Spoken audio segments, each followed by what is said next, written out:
Senang bisa berjumpa dengan Anda meskipun masih melalui virtual.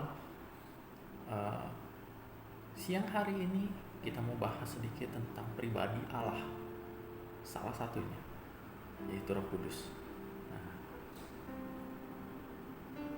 banyak dari kita melakukan hal-hal, banyak dari kita mungkin pada saat KKR, pujian penyembahan, mungkin khotbah-khotbah gitu, Roh Kudus bekerja melalui itu. Dia yang bekerja bahkan. Kita ini apa loh? Cuma nyanyi-nyanyi, ceramah, nggak ada gunanya kalau nggak ada Roh Kudus di dalamnya. Roh Kudus itu loh yang bekerja. Bukan hanya pada saat tatap mata, bukan hanya pada saat live streaming gitu ya. Tapi kalau pada melalui video-video yang ditonton kemudian, di-download kemudian, ditonton nanti, ternyata Roh Kudus masih bisa bekerja melalui hal-hal itu.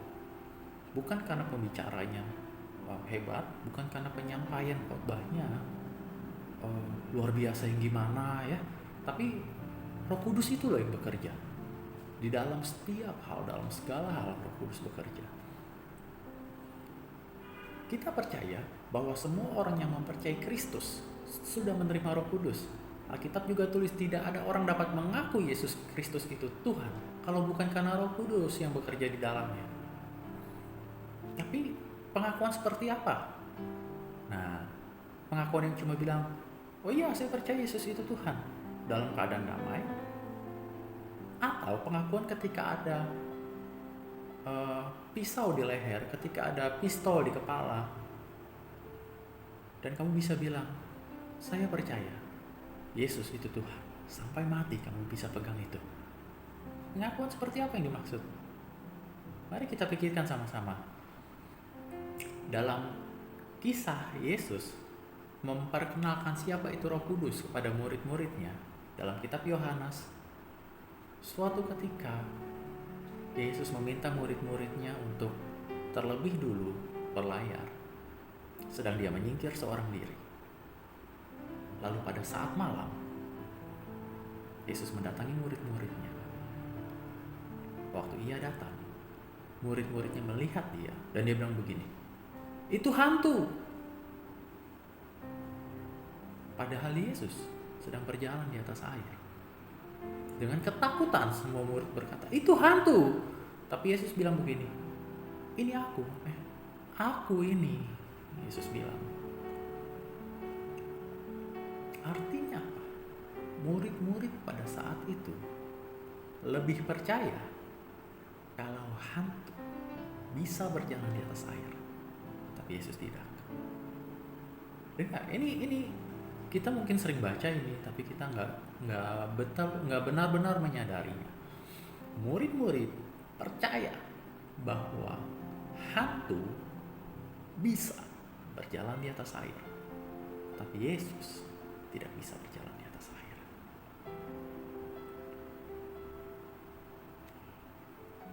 Nah, pada masa itu sampai dengan masa sekarang,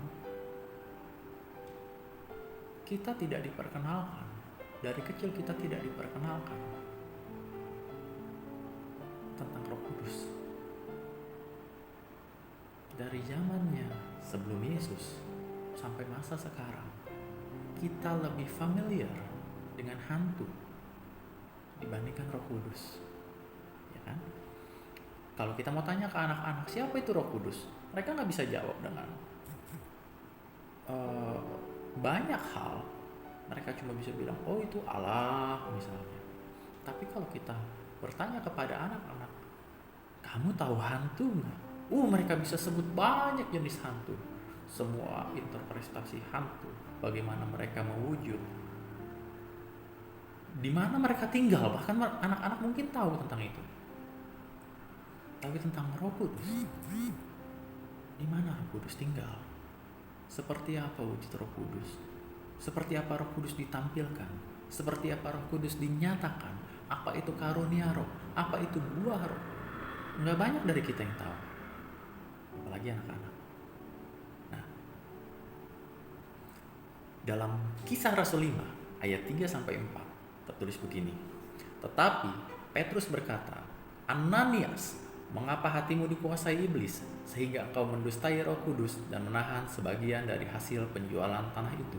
Selama tanah itu tidak dijual, bukankah itu tetap kepunyaanmu? Dan setelah dijual, bukankah hasilnya itu tetap dalam kuasamu? Mengapa engkau merencanakan perbuatan itu dalam hatimu? Engkau bukan mendustai manusia, tetapi mendustai Allah." Nah, kita lihat di ayat ketiga ditulis begini, ketiga B, sehingga engkau mendustai Roh Kudus. Nah, jadi waktu Ananias berdusta kepada Petrus, sesungguhnya yang dia dustai itu Roh Kudus, pribadi yang sangat lembut sekali. Tapi di ayat keempat bagian akhir dibilang begini, engkau bukan mendustai manusia tetapi mendustai Allah.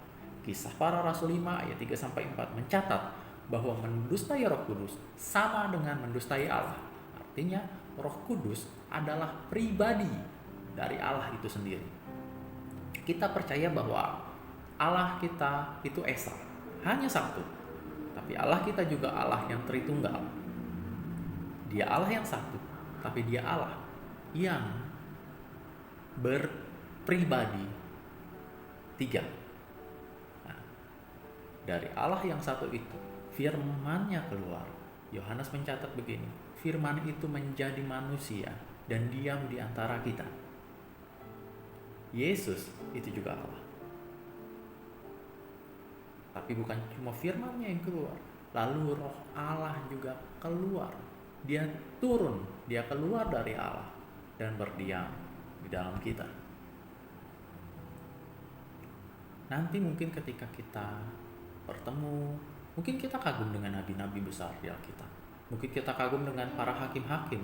Mungkin kita kagum dengan raja-raja yang tertulis namanya di dalam Alkitab, yang namanya ada. Sampai sekarang masih terus dibahas turun-temurun. Nanti mungkin kalau kita bertemu mereka, mungkin kita akan tanya gini, Musa, bagaimana rasanya kamu membelah laut? Wow. Mungkin kita mau tanya sama Elia, bagaimana rasanya naik kereta dan terangkat ke surga? Mungkin kita mau tanya sama Henokh, bagaimana dia hidup sampai Alkitab tulis Henokh berkenan, Henokh menjadi sahabat Allah. Luar biasa bukan? Tapi sebaliknya, Musa juga akan iri sama kita. Karena pada saat itu, Roh Tuhan tidak diam, dia turun pada saatnya. Kemudian dia naik terangkat kembali. Di masa sekarang, Roh Kudus diam di dalam kita. Kalau kita tanya, Musa gimana rasanya kamu membelah laut? Musa akan tanya gini, bagaimana rasanya Roh Kudus itu diam di dalam kamu?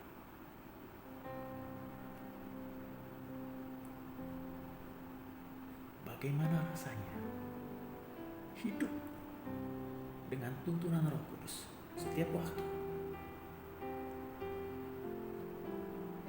Kita punya sebuah karunia yang besar, karunia di mana nabi-nabi bernubuat, tapi mereka nggak terima itu. Mereka bernubuat untuk kita, mereka bernubuat untuk generasi ini, tapi kita menolak itu. Jangan ngomong tentang orang yang gak percaya Roh Kudus. Bahkan ketika kita percaya Roh Kudus, dia bersuara di dalam kita, lalu kita abaikan dia. Nah, jadi pertama-tama Roh Kudus itu Allah. 1 Korintus 2 ayat 10 tulis begini, karena kepada kita Allah telah menyatakannya oleh Roh, sebab Roh menyelidiki segala sesuatu, bahkan hal-hal yang tersembunyi dalam diri Allah. Wow, Roh Kudus itu adalah pribadi yang menyelidiki segala sesuatu, bahkan rahasia Allah itu sendiri. Kenapa? Karena dia itu Allah, jadi dia juga tahu tentang rahasia itu. Kalau kita sering dengar begini, dalamnya hati itu siapa yang tahu? Tapi dalamnya pikiran Allah, Roh Kudus tahu. Dan Alkitab tulis begini, rencana Allah itu diberitahukan pada kita, sahabat-sahabatnya. Kalau kita berjalan seiring dengan Roh Kudus, kalau kita berjalan bersama dengan Roh Kudus, Alkitab tulis bahwa rencana sorga itu bocor buat kita. Kita siap terima semua itu. Roh Kudus yang bantu kita, bukan kita kuat, bukan kita hebat. Roh Kudus yang bantu kita. Mazmur 139 ayat 7-8 juga mencatat begini. Daud berkata, dalam kesesakannya mungkin, Daud bilang begini, kemanakah aku dapat pergi, menjauhi Roh-Mu Tuhan. Ku berlari mendaki ke langit, namun Engkau ada di sana. Ya.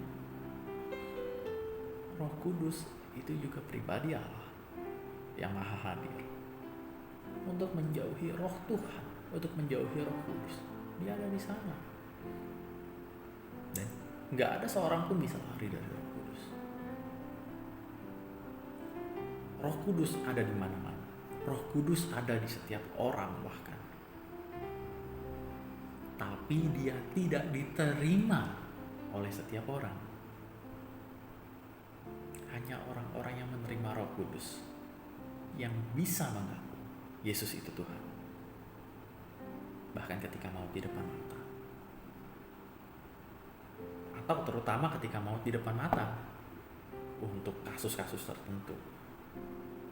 Makanya pemazmur Daud dalam Mazmur 139 ayat 7-8 tulis begini. Kemana aku bisa pergi menjauhi Roh Kudus? Menjauhi Roh Allah. Kalaupun aku bisa mendaki ke langit, kalau aku pergi ke surga, kamu di sana. Bahkan kalau aku tidur di dunia orang mati, bahkan kalau aku pergi ke neraka, Roh Kudus ada di sana. Wow. Dia ada di mana-mana. Roh Kudus Allah yang maha hadir. Dia juga Allah yang maha tahu. Dia maha menyelidiki segala sesuatu, bahkan hal-hal yang tersembunyi dalam diri Allah. Dia beritakan untuk kita. Amin. Tapi Roh Kudus ini, dia juga adalah pribadi ketiga dari Allah. Bukan karena dia berada di urutan ketiga. Tiga pribadi ini berdiri setara, sejajar, tapi dia lebih dikenal sebagai pribadi ketiga. Bukan karena di urutan ketiga. Yohanes 14 ayat 16-17 berkata begini. Aku, Yesus, akan minta kepada Bapa, dan Ia akan memberikan kepadamu seorang penolong yang lain, supaya Ia menyertai kamu selama-lamanya, yaitu Roh kebenaran. Dunia tidak dapat menerima Dia, sebab dunia tidak melihat Dia dan tidak mengenal Dia. Tetapi kamu mengenal Dia, sebab Ia menyertai kamu dan akan diam di dalam kamu.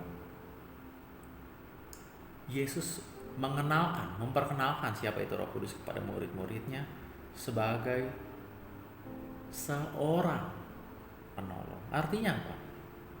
Roh Kudus itu bukan betul-betul orang, tapi ditulis seorang karena dia adalah seorang pribadi. Nah, jadi dia adalah, kalau ditulis sebagai sesuatu, dia bukan pribadi. Jadi pengenalannya adalah seorang penolong. Artinya dia adalah seorang yang sangat pribadi. Untuk kamu. Kita semua disertai oleh Roh Kudus yang adalah pribadi, secara pribadi juga masing-masing dari kita. Tuhan itu Allah yang korporat. Itu betul. Dia adalah Allah kita. Betul. Tapi lebih khusus lagi, Dia juga adalah Allah yang pribadi. Dia adalah Allah kamu secara khusus.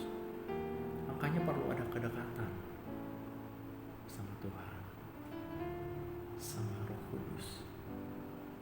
Jalin kerjasama, bangun hubunganmu. Dialah yang menyertai kita. Waktu Alkitab tulis sebagai seorang penolong, ditulis dengan bahasa Yunani sebagai parakletos. Apa itu parakletos?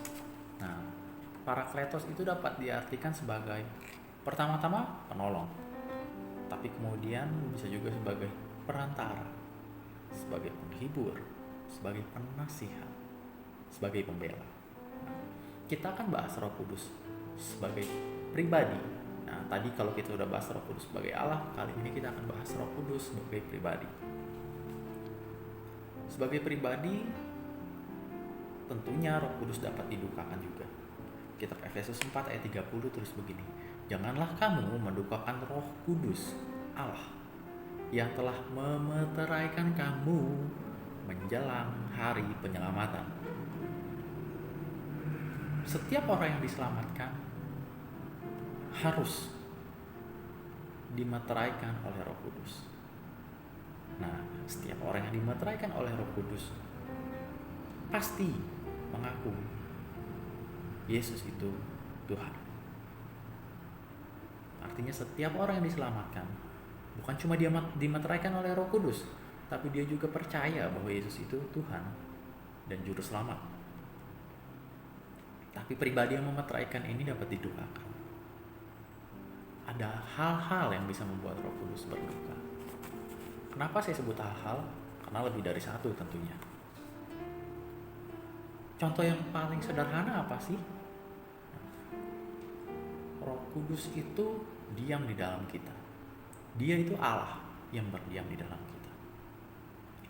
Apa yang membuat Tuhan? Apa yang tidak disukai oleh Tuhan? Dosa, betul? Waktu kita melakukan sesuatu, Roh Kudus seringkali bicara. Jangan tanya bagaimana Roh Kudus bicara. Setiap kita tahu bagaimana Roh Kudus bicara. Permasalahan sebetulnya adalah apa kita mau taat. Kita pasti tahu kalau itu Roh Kudus yang bicara. Waktu ada kesempatan berbuat sesuatu yang buruk, lalu kemudian ada yang berkata, jangan. Siapa itu? Daging kah? Atau masa iya setan yang menghilang? Jangan berlaku buruk. Jangan berbuat itu. Masa iya setan yang bilang? Masa iya daging kita yang menikmati hal itu bilang jangan? Kita tahu bersama itu Roh Kudus. Persoalannya apa kita mau taat? Nah, ketika kita menentang Allah, ketika kita menentang Roh Kudus, dia berduka. Alkitab tulis begini,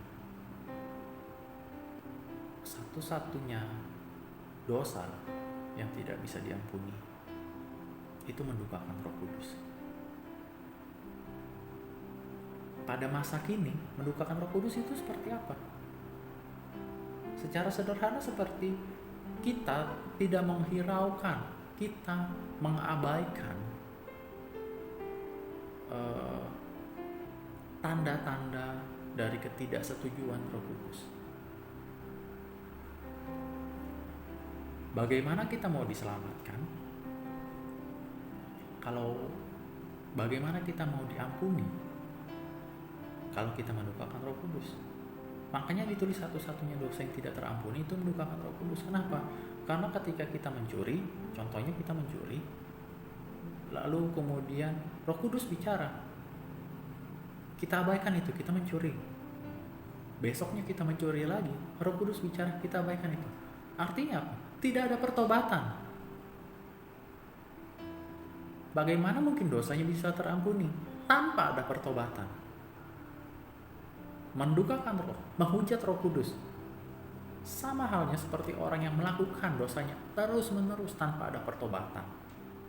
tidak bisa terampuni, bukan?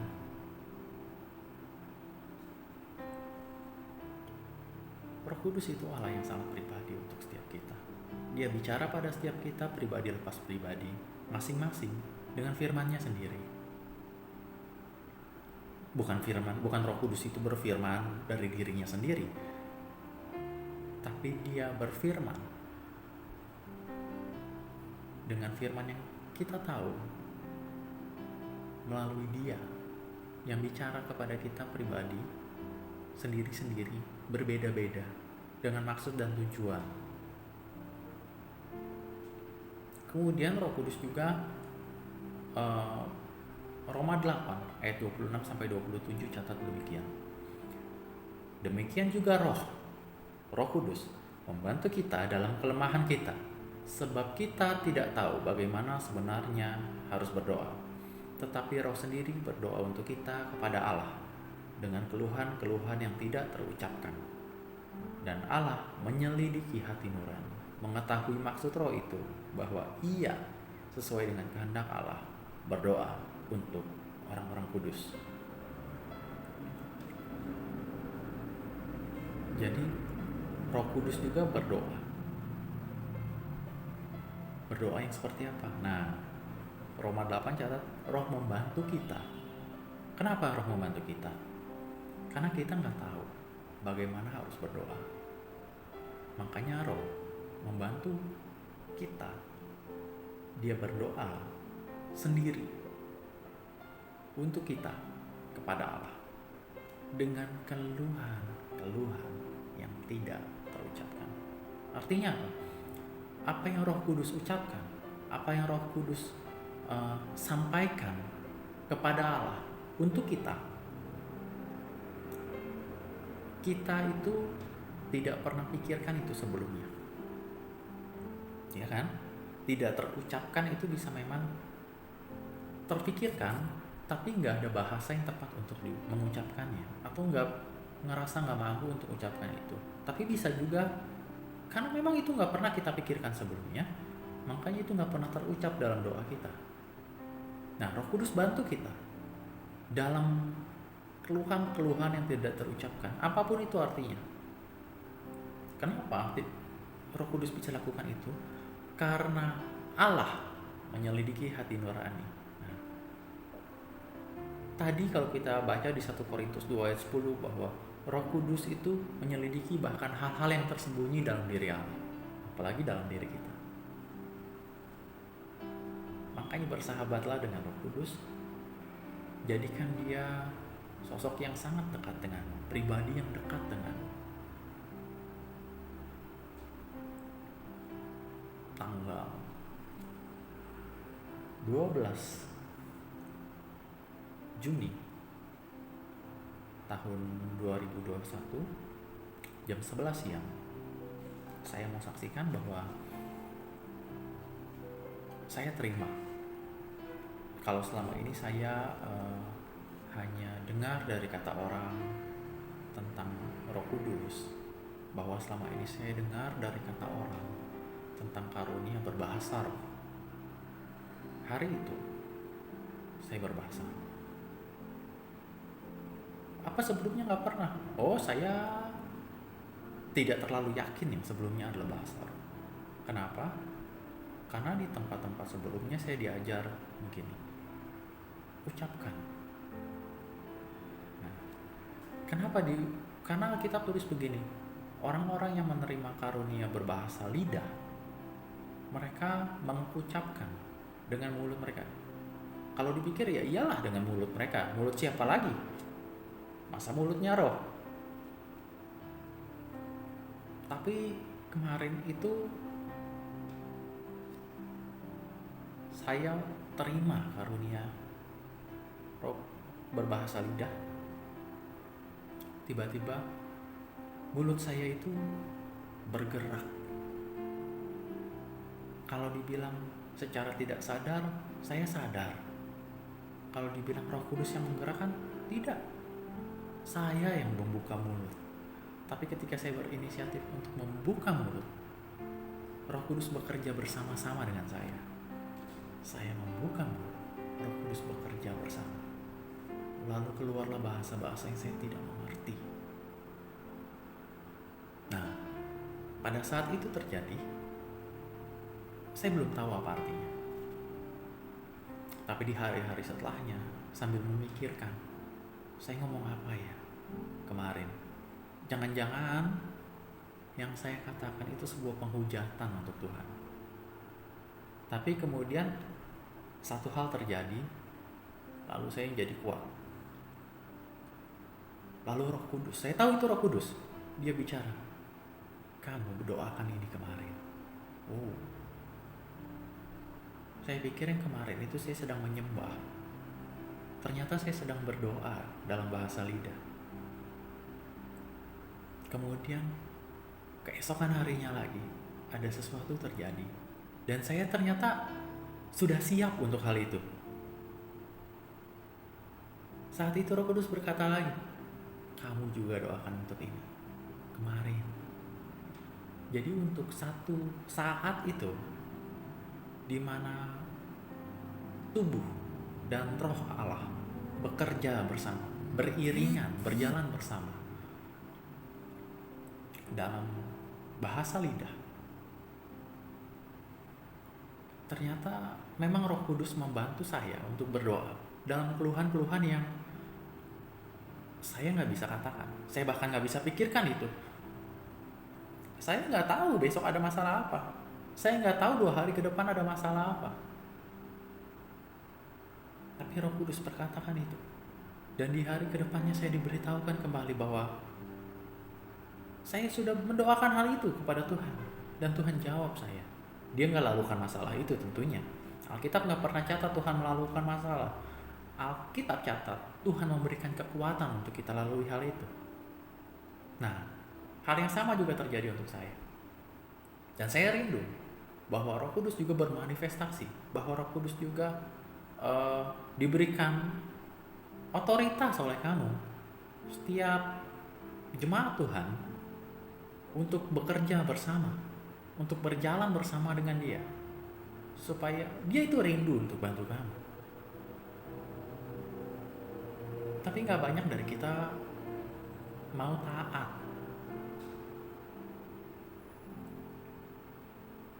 Dalam bahasa Indonesia sehari-hari, Roma 8 ayat 26-27 juga berkata begini, begitu juga Roh Allah datang menolong kita kalau kita lemah.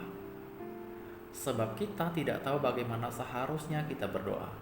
Roh itu sendiri menghadap Allah untuk memohonkan bagi kita dengan kerinduan yang sangat dalam. Sehingga tidak dapat diucapkan. Maka Allah yang mengetahui isi hati manusia mengerti kemauan Roh itu. Sebab Roh itu memohon kepada Allah untuk umat Allah dan sesuai dengan kemauan Allah. Jadi selain Roh Kudus itu berbicara untuk kita dengan keluhan-keluhan yang kita tidak dapat ucapkan, tidak terucapkan dalam bahasa Indonesia sehari-hari, bahkan ditulis begini, bukan cuma memohon kepada Allah, tapi memohon dengan kerinduan yang sangat dalam sehingga tidak dapat diucapkan.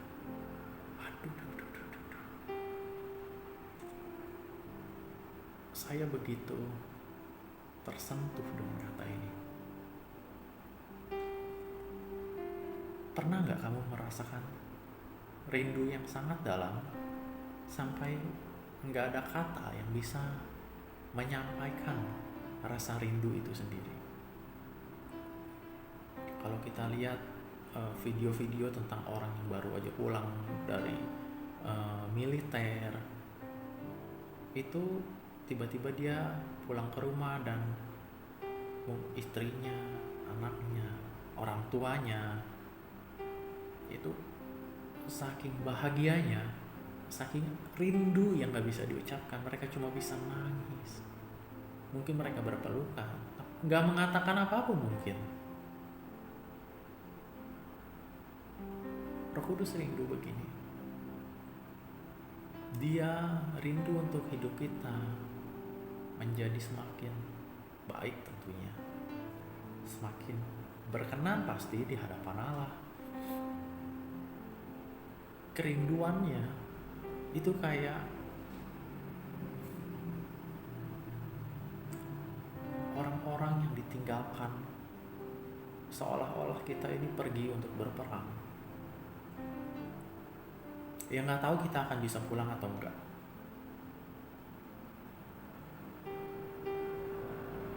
Jadi dia merindukan kita untuk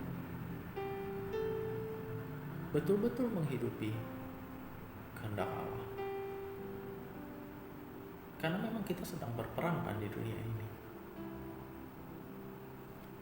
Berapa lama kita bisa hidup? 70, 80, 120 tahun? Berapa lama? Kita berperang untuk waktu yang sangat singkat sebetulnya. Apa yang kita kejar? Kesenangan? Atau langit baru, bumi baru?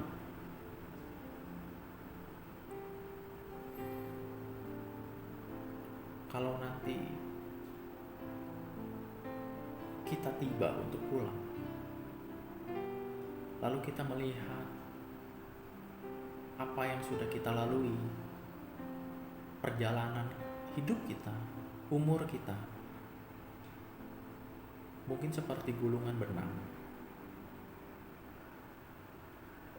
yang kalau kita menengok ke belakang, seperti mungkin beberapa senti atau beberapa mili garis merah dari satu gulungan benang. Kita hanya berperang untuk waktu yang singkat. Mungkin kita lalui itu sekarang 70, 80, 120 tahun mungkin. Tapi di hadapan Allah itu cuma titik kecil, sementara masih banyak titik-titik panjang sampai kepada kekekalan. Kalau kita harus hidup kekal, berapa lama itu kekal? 1000 tahun? 1 juta tahun? Bahkan lebih dari itu. Namanya juga kekal. Nggak terbatas mau berapa tahun. Masa hidup kita cuma satu titik. Mungkin kalau Tuhan bersinnya belum selesai, hidup kita sudah selesai. Di hadapan kekekalan hidup kita apa sih? Makanya dalam kehidupan yang terbatas ini, Roh Kudus bantu kita. Kalau kita berjalan bersama dengan Dia, Roh Kudus bantu kita dengan kerinduan yang sangat dalam. Apa yang didoakan kepada kita? Yang didoakan adalah sesuai dengan kemauan Allah untuk setiap kita.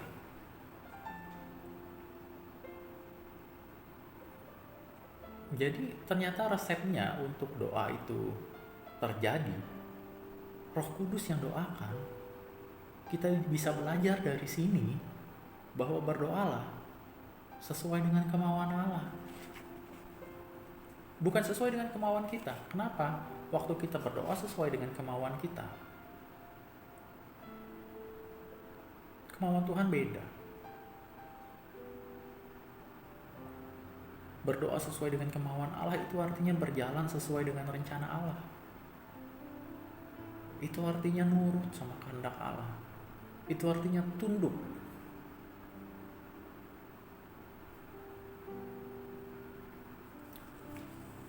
Nah, di dalam Roh Kudus juga kita menerima banyak karunia. Roh Kudus itulah yang memberikan, mencurahkan karunia-karunia itu kepada kita. 1 Korintus 12 ayat 7-11 mengatakan begini. Tetapi kepada tiap-tiap orang dikaruniakan pernyataan roh untuk kepentingan bersama. Sebab kepada yang seorang roh memberikan karunia untuk berkata-kata dengan hikmat. Kepada yang lain roh yang sama memberikan karunia untuk berkata-kata dengan pengetahuan. Kepada yang seorang roh yang sama memberikan iman. Wow. Dan kepada yang lain ia memberikan karunia untuk menyembuhkan. Kepada yang seorang roh memberikan kuasa untuk mengadakan mujizat. Dan kepada yang lain ia memberikan karunia untuk bernubuat. Dan kepada yang lain lagi ia memberikan karunia untuk membedakan bermacam-macam roh. Kepada yang seorang ia memberikan karunia untuk berkata-kata dengan bahasa roh, dan kepada yang lain ia memberikan karunia untuk menafsirkan bahasa roh itu. Tetapi semuanya ini dikerjakan oleh Roh yang satu dan yang sama, yang memberikan karunia kepada tiap-tiap orang secara khusus, seperti yang dikehendakinya. Jadi ada banyak karunia yang diberikan oleh Roh Kudus, tapi Roh Kudus itu memberikan keputusan demi kepentingan bersama. Kepada yang seorang karunianya apa ya? Kepada yang lain karunianya apa ya? Tentunya karunia hanya diberikan kepada orang-orang yang bukan cuma mengenal Roh Kudus, tapi juga dikenal oleh Roh Kudus. Ini penting sekali mengenai mengenal dan dikenal oleh Allah, oleh Roh Kudus itu sendiri. Karena Roh Kudus hanya memberikan karunia kepada orang-orang yang berjalan bersama Dia, orang-orang yang Roh Kudus sudah kenal. Kita juga kalau memberikan sesuatu, tentunya kita bisa memberikan kepada orang yang tidak kita kenal, tentunya. Tapi ketika sesuatu itu adalah hal-hal yang khusus, hal-hal yang nggak bisa diberikan oleh semua orang, yang mungkin hanya bisa diberikan oleh kita atau oleh beberapa orang, tentunya itu akan diberikan kepada orang-orang yang kita kenal.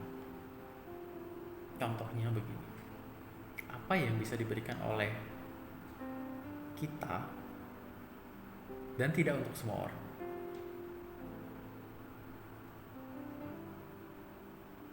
Seperti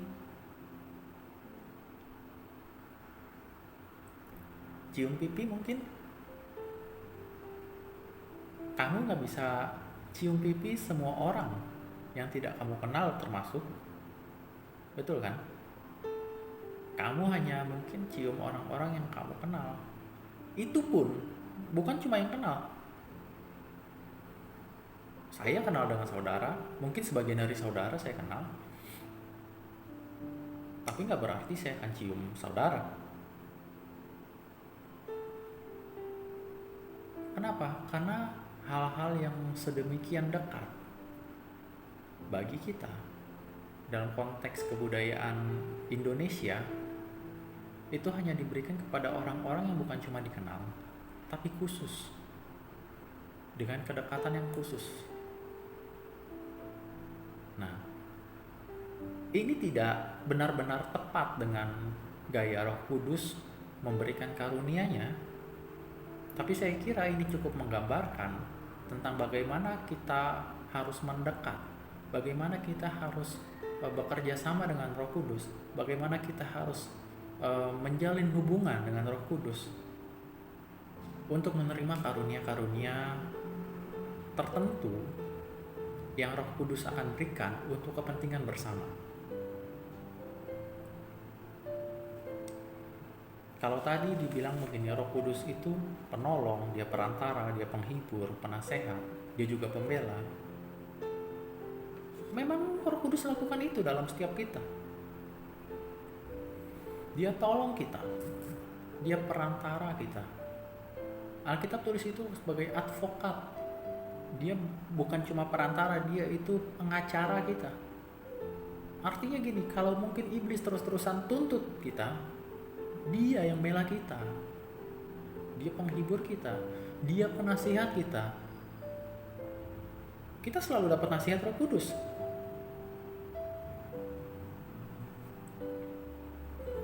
Masalahnya itu begini, Roh Kudus itu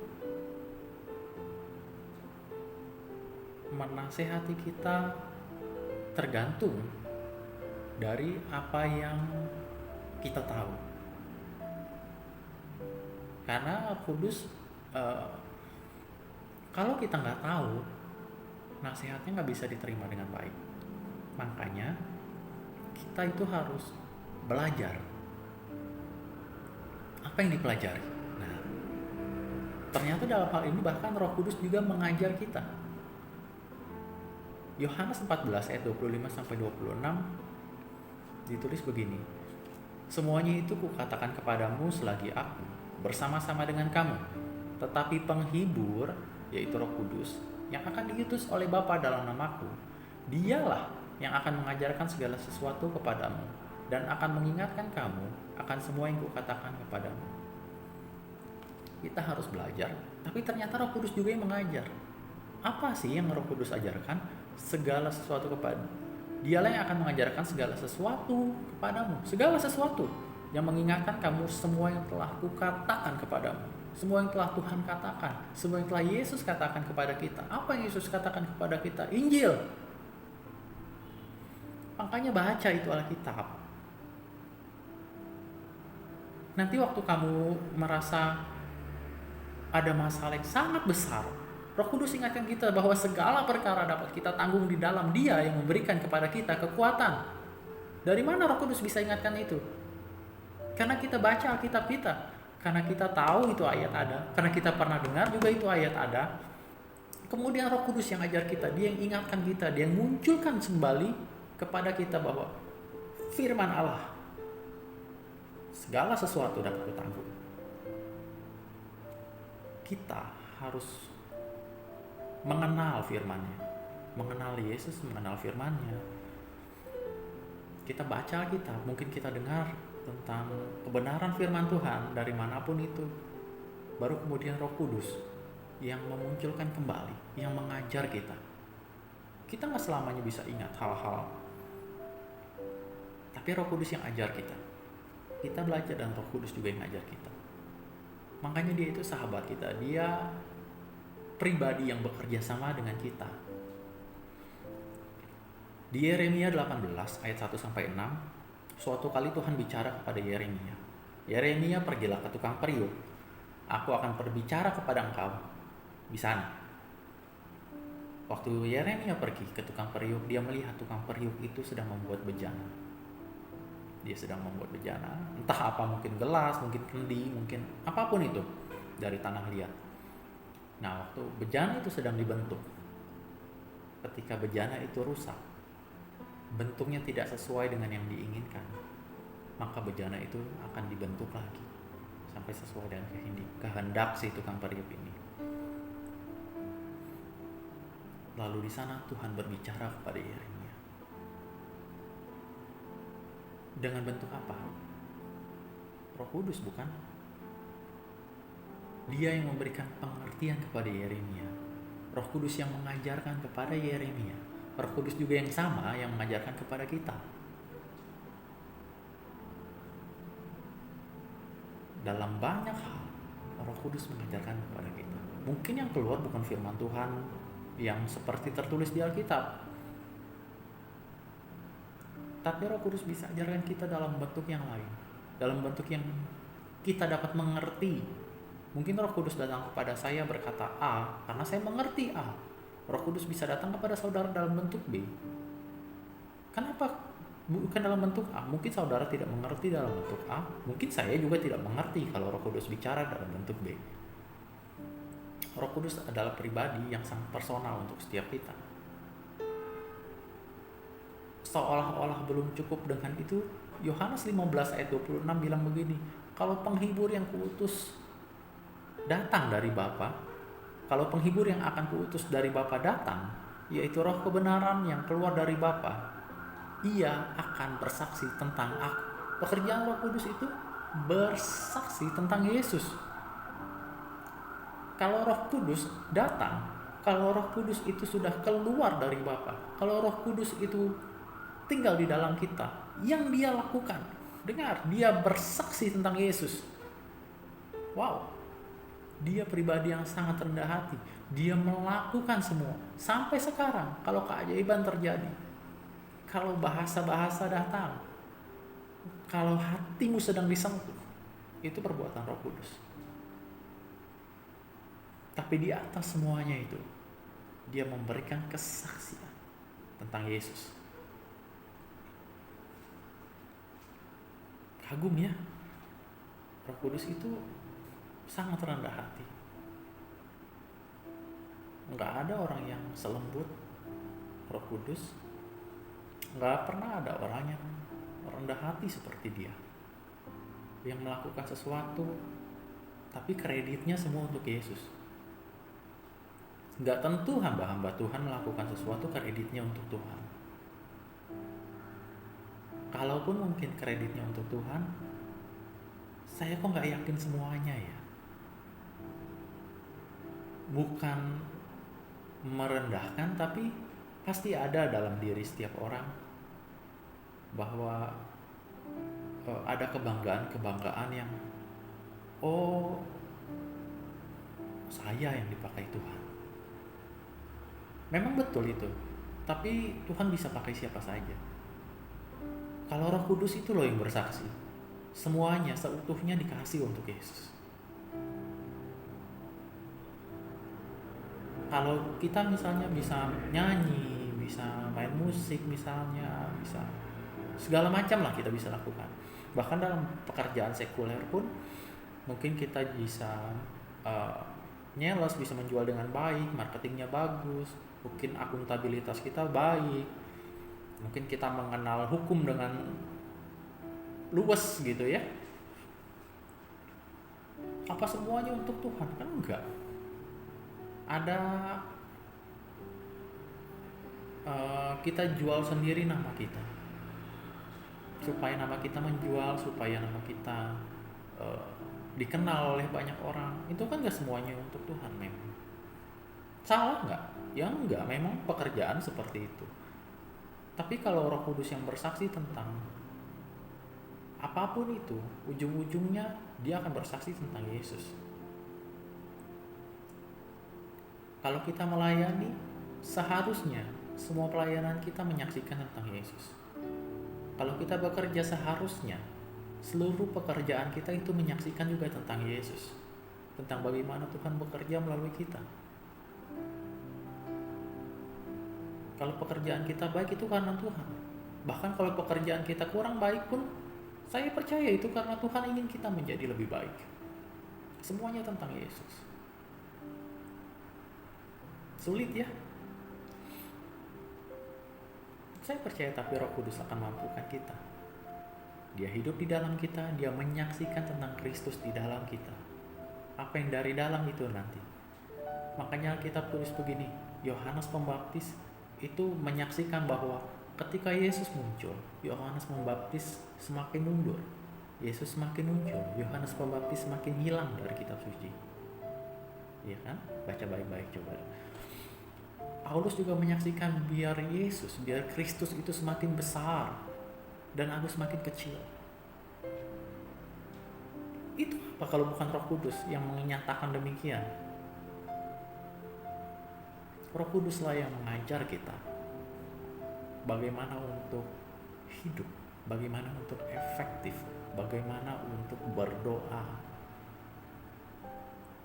Yang mengingatkan kita, dia yang tolong kita, dia yang hibur kita, dia yang bela kita, dia perantara kita. Kita maju sedikit lagi di Yohanes 16 ayat 8. Ditulis bahwa Roh Kudus itu akan menginsafkan dunia dari dosa, dari kebenaran dan penghakiman. Nah, kata insaf ini dapat ditulis sebagai dakwah. Dalam bahasa Inggrisnya ditulis sebagai convict. Apa itu convict? Convict itu artinya dakwah. Loh, Roh Kudus kan pembela kita, kok dia mendakwa kita juga? Nah, uniknya adalah dalam bahasa lain, dalam bahasa Inggris misalnya, ternyata dakwah itu bukan cuma convict, tapi ada juga condemn. Ya. Jadi ketika Roh Kudus mengkonflik kita, itu sama seperti pengacara. Dakwaannya itu bukan hayo, tapi coba katakan secara jujur apa yang terjadi. Nah, dalam hal kejujuran kita menyatakan kesalahan kita, itu sebetulnya dia sedang mendakwa kita, tapi bukan untuk menjatuhkan kita, karena dia memang perantara kita. Dia itu pembela kita, dia ada di pihak kita, dia ada di dalam kita malah. Makanya dia itu sebagai pengacara, dia mendakwa kita untuk kita mengakui kesalahan-kesalahan, mengakui kejahatan-kejahatan, supaya dia bisa bela kita nanti. Supaya ayo dong, kamu setelah ini bertobat. supaya nanti, oh nggak apa-apa, kamu sekarang salah, nggak apa-apa, kamu tobat, lalu kerjakan yang benar. Nanti kalau salah lagi ya nggak apa-apa, jatuhlah sebanyak mungkin, tapi jangan lupa untuk bangkit. Daud bukan orang yang nggak berdosa di hadapan Tuhan, dosanya banyak banget, dia jatuh sebanyak mungkin lalu kemudian dia bangkit lagi. Nah, bedanya apa dengan kondem? Iblis itu melakukan dakwaan kepada kita, itu dalam bahasa Inggrisnya ditulis sebagai kondem. Kondem itu sebagai sama dakwaan, tapi lebih dalam bentuk tuntutan. Dia menuntut kita, dia menuduh kita, dia mendakwa kita sampai kita jatuh. Bedanya adalah Roh Kudus mendakwa kita supaya dia bisa membela kita dengan pernyataan-pernyataan salah yang kita katakan. Tapi iblis mendakwa kita dalam hal kesalahan kita dengan tuduhan-tuduhan. Pernah gak sih kamu berdoa dan merasa, aduh aku gak layak? Saya pernah rasakan itu. Pernah gak sih kamu berdoa kayak, Tuhan aku lakukan ini lagi loh, aku padahal kemarin janji lo gak lakukan ini, tapi kenapa ya kok ini terjadi lagi ya, kok aku lakukan lagi ya? Lalu waktu kamu mau meminta ampun, kamu ngerasa kayak, Tuhan aku malu, masa tiap hari aku minta ampun untuk hal yang ini lagi, yang ini lagi. Pernah gak? Dakwaan itu datangnya dari iblis loh, karena Tuhan selalu menerima kita, Roh Kudus selalu membela kita. Tapi tentunya harus diiringi dengan pertobatan. Nah, pertobatan ini kan gak selalu kita menginginkan pertobatan lalu berhasil. Iblis selalu tuntut kita supaya kita gagal untuk melakukan pertobatan. Tapi ketika kita melakukan pertobatan, dalam perjalanannya kita gagal, Roh Kudus yang bela kita, dia pengacara kita. Nah itu, jadi waktu dibilang Roh Kudus akan menginsafkan kita, itu sebetulnya sebagai pengacara kita, dia sedang menginsafkan. Apa yang diinsafkan? Pertama, dari dosa. Ditulis kenapa berdosa? Karena tidak percaya. Jadi kalau cinta uang itu ditulis sebagai akar kejahatan, akar dosa itu loh karena gak percaya. Kedua karena apa? Diinsafkan dari kebenaran. Apa itu kebenaran? Yohanes 14 catat begini, akulah jalan dan kebenaran dan hidup. Yesus itu loh kebenaran. Roh Kudus menginsafkan kita dari dosa, dia juga memperkenalkan kita kepada Yesus. Makanya ditulis juga di Yohanes 14 Yesus adalah kebenaran, di Yohanes 15 ditulis Roh Kudus bersaksi tentang Yesus. Dia memperkenalkan kepada kita. Lalu apalagi? Penghakiman.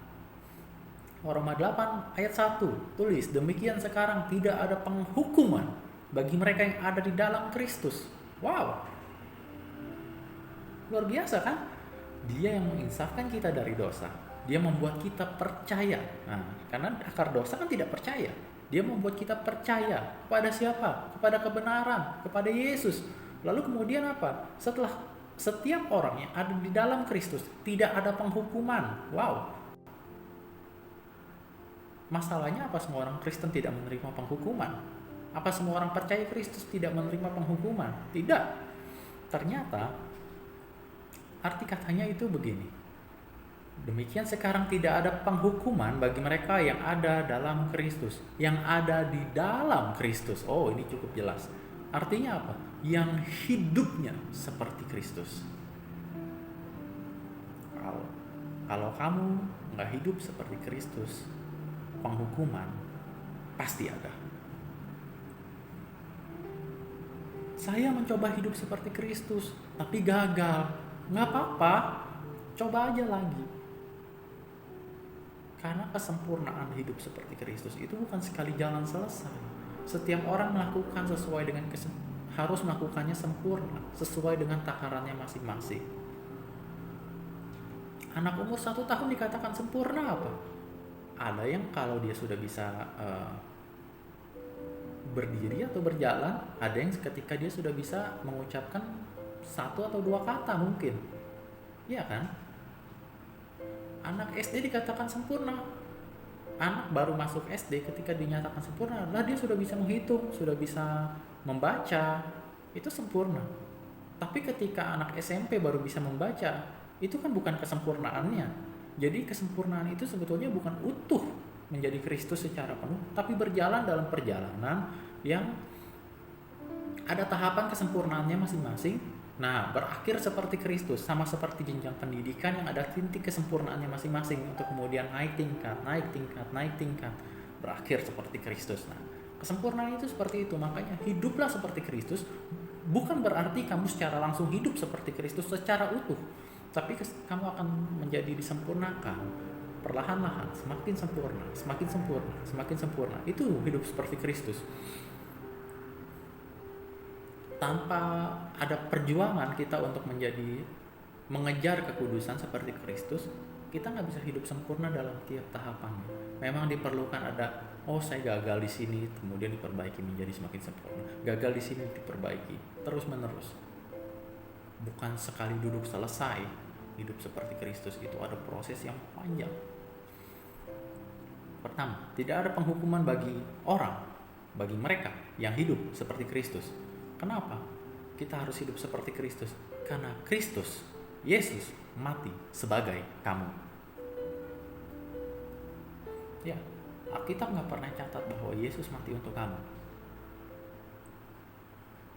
Alkitab juga nggak pernah catat bahwa Yesus mati ganti kamu.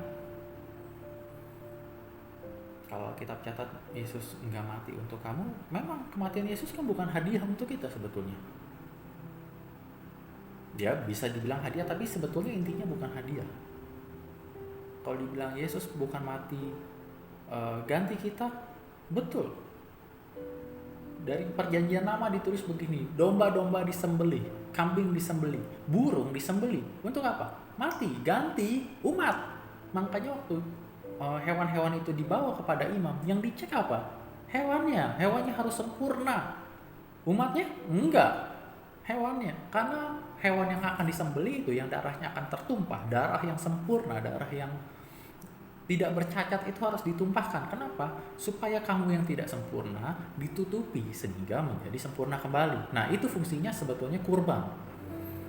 Setahun sekali, susah kan? Setahun sekali baru datang untuk bawa kurban. Kemudian imam besar pun harus masuk ke ruang Maha Kudus. Itu pun kalau Tuhan berkenan. Kalau Tuhan gak berkenan, imam besarnya mati di dalam. Makanya sebelum masuk, imam besar bakar itu dari mesbah dupa. Dia bakar sampai baunya kemenyan itu sampai menutupi seluruh tubuhnya, baru dia masuk. Itu artinya apa? Si imam ini menutupi tubuhnya dengan wewangian yang Tuhan berkenan. Yang kalau di masa sekarang itu mesbah dupa disamakan dengan doa, pujian, dan penyembahan. Itu loh yang Tuhan berkenan. Itu loh yang buat kita punya hubungan sama Tuhan. Nah, terus kalau Yesus nggak mati untuk kita, dia nggak mati ganti kita. Terus apa? Dia mati sebagai kita? Bukan. Dia mati sebagai kamu, pribadi. Dia Allah yang sangat pribadi. Dia mati sebagai kamu. Makanya Alkitab tulis begini, kalau aku hidup untuk Kristus. Kalau aku mati, itu keuntungan. Iya kan? Mati kok untung? Mati yang gimana yang untung? Supaya lebih jelas, saya akan tutup dengan sebuah perumpamaan. Mungkin ini gak sempurna, tapi saya berharap ini bisa membuat Anda mengerti bahwa kenapa kita harus hidup seperti Kristus. Di suatu tempat ada sepasang anak kembar dilahirkan. Kemudian kedua orang tuanya bercerai. Yang satu dibawa oleh ayahnya dan yang satu dibawa oleh ibunya. Ayahnya ini bukan orang yang takut akan Tuhan. Dia suka melakukan kekerasan. Hobinya mabuk-mabukan dan main judi. tentunya anaknya dididik dengan kebiasaan dengan gaya hidup ayahnya.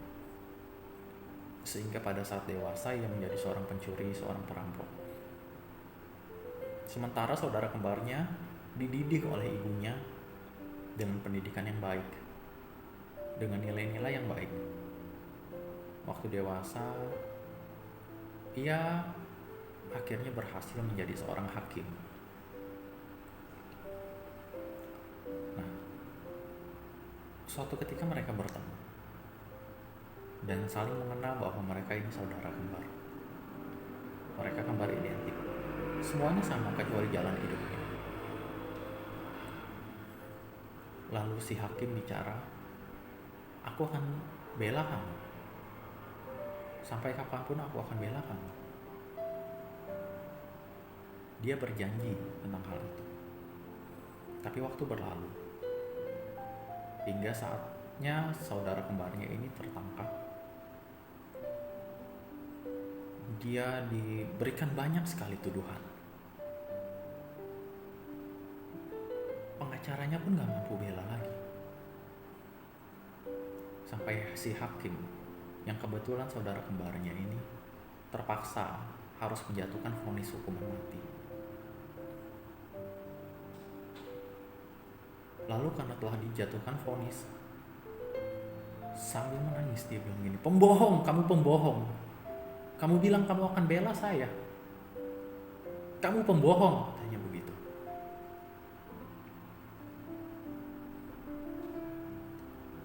Si hakim menjatuhkan vonis juga dengan tangisan. Kemudian setelah vonis diberikan, sampai waktu eksekusi, si hakim bertemu dengan yang divonis. Mereka berdua bicara. Saudaranya yang jahat sangat kecewa karena dia harus mati. Dia sangat marah kepada si hakim. Tapi hakim bilang begini. Dia cuma bilang, kamu keluar dari sini. Aku yang akan masuk ke dalamnya. Jadi pada saat eksekusi, yang dijatuhi hukuman mati adalah seorang hakim yang bijaksana. Sementara si penjahat harus hidup dengan identitas saudaranya yang sebagai hakim. Bukankah begitu kita di hadapan Tuhan?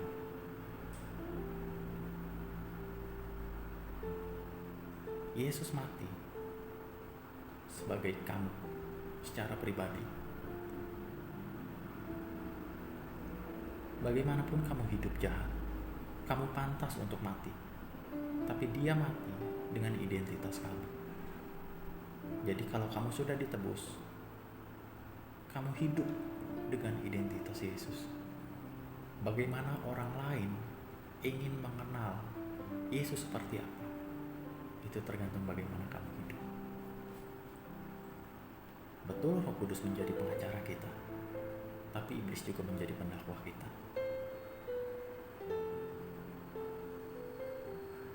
Maka hiduplah sebagai Kristus, karena dia juga sudah mati sebagai kamu secara pribadi. Shalom.